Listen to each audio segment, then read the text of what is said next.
कटनी में एशिया का सबसे लंबा रेल ब्रिज झलवारा से लेकर मझगमा तक बन रहा है। ब्रिज के पिलर लगभग 3 साल से L&T इरकॉन कंपनी द्वारा बनाया जा रहा इस नवीन ब्रिज से मालगाड़ी ट्रेन का आवागमन जल्द होना है, जिससे रेलवे को एक अच्छा खासा राजस्व भी प्राप्त होगा। इसका लाभ स्थानीय लोगों को तो नहीं, अमूमन परेशानी का सबब रहवासियों के लिए जरूर बना है।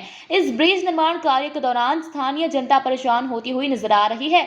दरअसल जब से इस ब्रिज का कार्य L&T कंपनी द्वारा किया जा रहा है, तब से स्थानीय आम जनता का ख्याल न रखते हुए L&T कंपनी ब्रिज का कार्य कर रही है। अमूमन देखा जाए तो राज्य सरकार या फिर केंद्र सरकार के टेंडर जितने भी होते हैं, उसमें प्रथम प्राथमिकता आम जनता को परेशानी ना हो, ये साफ हिदायत रहती है। किंतु यहाँ इसके ठीक विपरीत कार्य L&T कंपनी द्वारा किया जा रहा है, जिससे आम जनता परेशान होती हुई नजर आ रही है।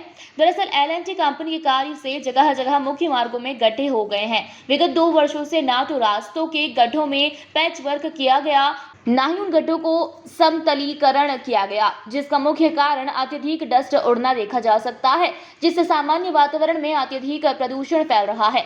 अमूमन देखा गया कि L&T कंपनी द्वारा एक टाइम पानी का छिड़काव रास्तों पर तो कर दिया जाता है, किंतु हाल ही में भीषण गर्मी होने की वजह से राहगीर धूल का गुब्बारा अपने बदन पर ओढ़कर निकलते हुए नजर आ रहे हैं। केवल ये है कि रेलवे अपना पल्ला झाड़ के L&T वालों का नाम ले लेती है कि L&T का काम चल रहा है और वो L&T जब हो जाएगा तब करेंगे।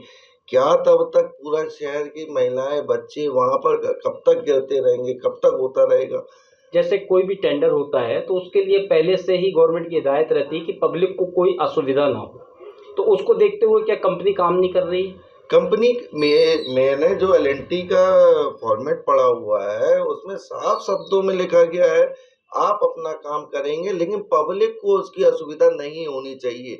आप अपने काम के बाजू में पब्लिक के लिए एक विशेष रोड आपको पहले तैयार करनी पड़ेगी। लेकिन क्या मकसद है? L&T को कौन फायदा पहुंचाना चाह रहा है?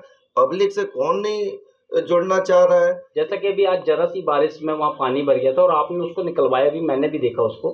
तो अगर वैसा पानी फिर निर्मित हुआ, भरा गड्ढे हैं और पब्लिक वहाँ फिसलन में गिरेगी, बार बार चोटें आएंगी, तो इसके लिए आप क्या प्रयास कर रहे हैं? आप कहाँ तक ऊपर तक बात करना चाह रहे हैं? मैं इस मैटर को यदि अभी तुरंत में हल नहीं मिलता है, जैसे आज मैं स्वयं जाके देखा रहा, वहाँ पर तलैया बनी हुई रही, लोगों को निकलने की हामी पहुंचे, तो मैं स्वयं अपनी JCB लेके पहुंच गया रहा कि वहाँ पर एक निर्मित छोटा सा नाली कटवा के वहाँ का पानी अभी करवाया हूँ।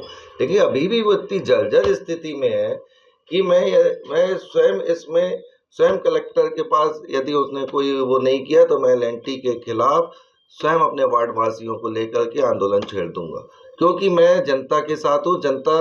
जिस जनता ने हम लोग को कुर्सी दिलाई है वो इसलिए दिलाई है कि हम लोग घर में AC में नहीं बैठे, हम उनके साथ वहीं पर खड़े मिलेंगे। वहाँ पर स्कूल है, बच्चे हैं, लोगों दिख रहा है, उसके बाद उसको नज़रअंदाज करना मुझसे नहीं होगा, न शहरवासियों से होगा।